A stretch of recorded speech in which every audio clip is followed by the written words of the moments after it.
Hey, everybody, welcome to season 4 of Release the Podcast. Now, I've done it a little different than I usually do. Usually, I'll announce that I'm doing a new season, but for some reason, there's some psychological thing in my head. Whenever I try to hard launch anything, it just kind of falls flat and I end up not doing it. And a lot of the excuses I come up with is like, hey, I actually want to get some new music for the podcast and I can't start until I do that. Or I want to get a new logo and I can't start till I do that. Or I want to get a website and maybe do a newsletter and I can't start until I do that. But that is just stopping me from doing it. That's what I've come to.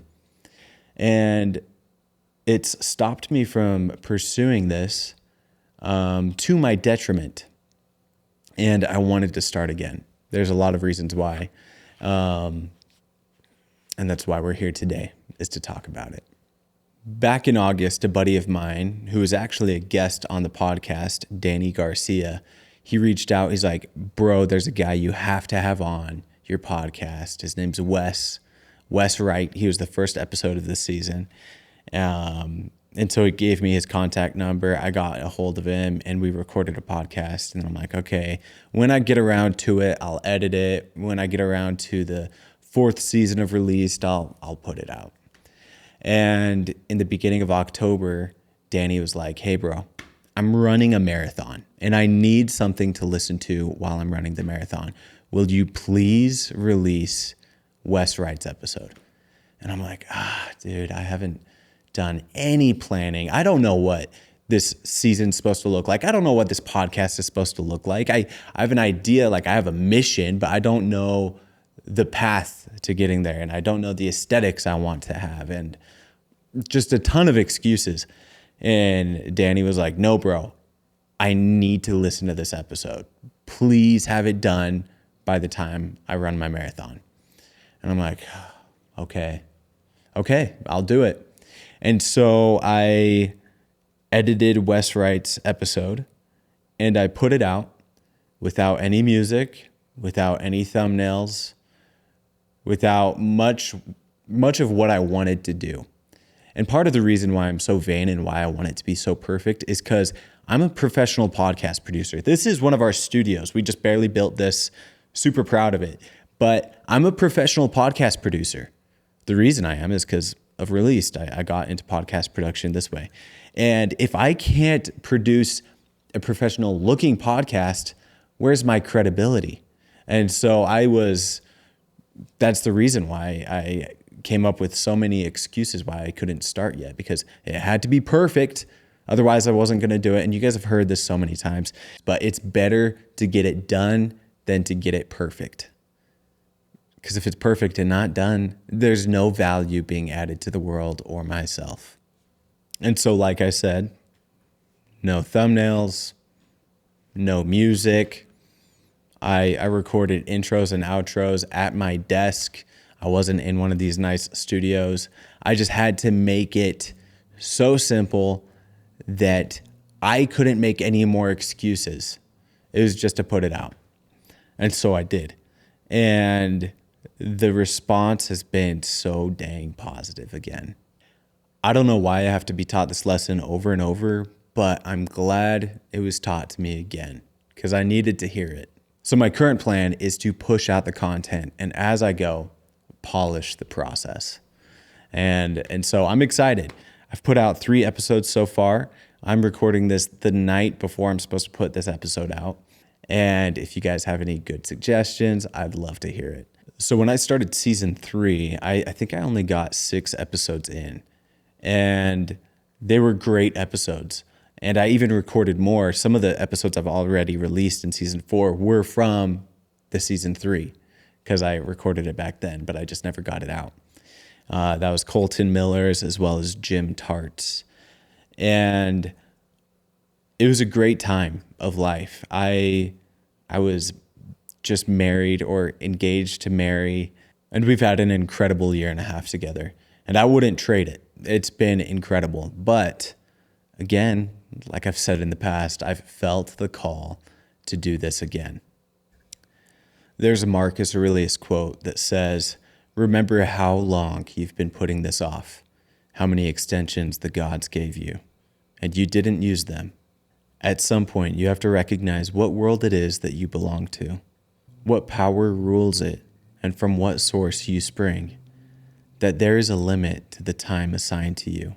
And if you don't use it to free yourself, it will be gone and never return.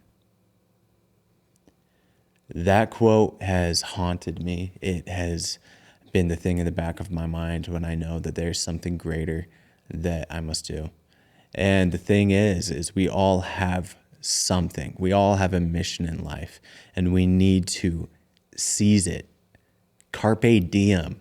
We need to capture it and let that energize our life. Just in the past 3 weeks since I've been posting, I've had more energy, even though I'm working another, 10 hours a week on top of my already crazy schedule.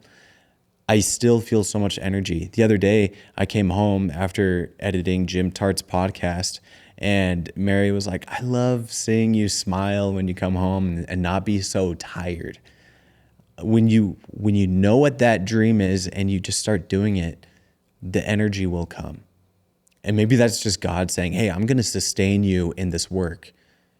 You're helping me, I'm helping you. Let me bless you because you are pursuing the path that I've laid before you. Winston Churchill once said, to every man there comes a time in his life when he is figuratively tapped on the shoulder and offered to do something special to him and fitted to his talents. What a tragedy it would be if this moment found him unprepared or unqualified for that which would have been his finest hour. I think for a lot of us, we need to chase the carrot as well as run away from the stick. And the stick in my case is the knowledge that there is some great thing I can do, but I let it pass. That terrifies me more than anything. Knowing that I have a potential for my own character, a potential to help someone, and I let it pass.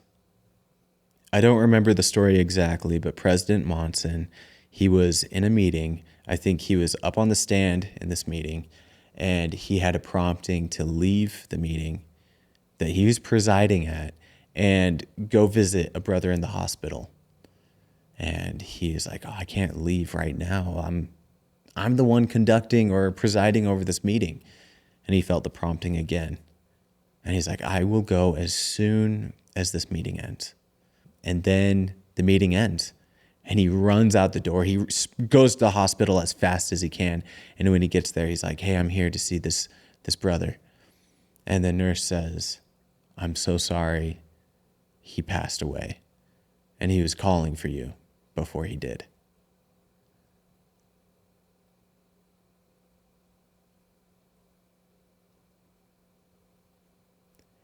That hurts me. I can only imagine what it did to President Monson.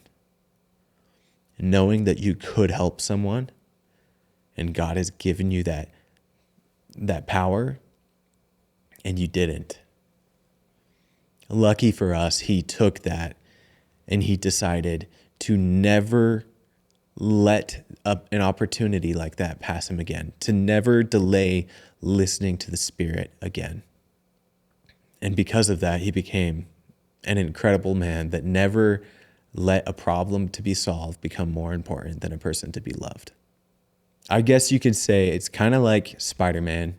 With great power comes great responsibility. Spider-Man, he had the chance to stop a robber, and instead he let him go. And because of that, this robber carjacked Uncle Ben's car and in the process shot and killed him. This tore Peter up, and lucky for us, or the fantasy world of Marvel, Peter Parker decided to take that as fuel and become a hero, a legit hero. Douglas Malloch is a poet, and he once wrote, "The tree that never had to fight for sun and sky and air and light, but stood out in the open plain and always got its share of rain, never became a forest king, but lived and died a scrubby thing. The man that never had to toil to gain and farm his patch of soil, that never had to win his share of sun and sky and light and air, never became a manly man, but lived and died as he began." Good timber does not grow with ease. The stronger wind, the stronger trees. The further sky, the greater length. The more the storm, the more the strength. By sun and cold, by wind and snow, in trees and men, good timber grow. Where thickest lies the forest growth, you find the patriarchs of both. And they hold counsel with the stars, whose broken branches show the scars of many winds and much of strife. This is the common law of life. I love that poem because we're all going through it right now. And that's no reason to be sorrowful or anything like that. And as a lot of us return missionaries know, it was anything but easy coming home and transitioning into the normal life. But it can be great and it can be joyful. Like my life is night and day difference from what it used to be. I am so happy with my life. I am so grateful. Almost every day, I'm blown away by the changes that have been made in my life because of Christ and because of his gospel and the path that he's laid out for me, the people he's helped me meet. Primarily my wife. She is one of the most incredible people I have ever met. I don't know how they were able to fit so many virtues in one person, but they did with her. And oh man, I'm a lucky guy. And I know that I'm not unique. I know that God doesn't want to only uniquely bless me. He wants to bless you guys. And he is so excited and so eager to do it. It's one of the most, I don't know how he does it. It's one of the most awe-inspiring things to think that he is ready to bless his children with the very best. And so that kind of concludes this episode of me finally announcing the 4th season of Release the Podcast. I would love to get you guys involved in any way I can, whether it's having you on the podcast or having somebody you know on the podcast or just interacting over social media. Thank you guys so much for your kind words of encouragement that have really bolstered me up to do this again. To be honest, this is such a sacrifice in my life to carve out as much time as this takes every week, but it is so worth it to hear people tell me how much it blessed them that day. And so please reach out. Even if you don't want to be on the podcast, just reach out and say hi. I really appreciate it.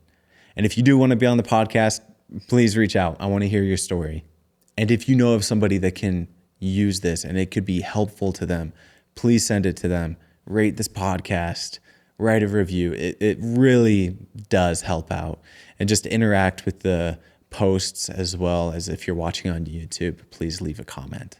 I'm planning on posting episodes weekly, and we're going to be talking to people that didn't go on missions but have an incredible story that can help return missionaries.